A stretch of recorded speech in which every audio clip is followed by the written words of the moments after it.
Karibu mtazamaji wa Gift Online TV, ni tumaini langu hu buheri wa afya, lakini mimi pia kwa upande wa kwangu tupo salama, tunazidi kusonga mbele kwa barishana habari mbalimbali. Uongozi wa klabu ya Azam FC umevunja ukimya na kuweka wazi msimamo wake kuhusu hatima ya kiungo mchezaji Faisal Salim, kwa jina lingine anajulikana kama Feitoto, kufuatia kuendelea kusambaa kwa tetesi zinazomhusisha na kuondoka klabuni hapo. Azam FC imesisitiza haijapokea taarifa yoyote rasmi kutoka kwa mchezaji huyo au klabu nyingine inayomtaka, akibainisha kuwa Feitoto bado ana mkataba wa muda mrefu naendelea na maandalizi ya msimu 26-27. Hakuna tatizo na mchezaji anayeondoka.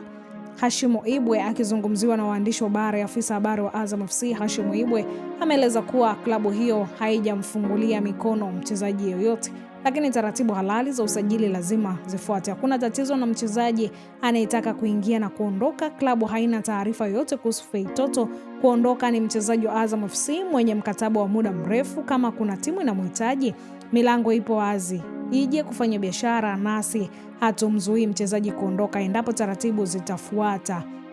Kwa hiyo nyota wote wapo kambini safari ya Rwanda Julai 30. Ibwe ameongeza kuwa wachezaji wote wanatajwa kwenye tetesi za usajili tayari wameripoti kambini na wanaendelea na programu za benchi la ufundi, jambo linalothibitisha kuwa bado ni sehemu ya mpango wa timu hiyo.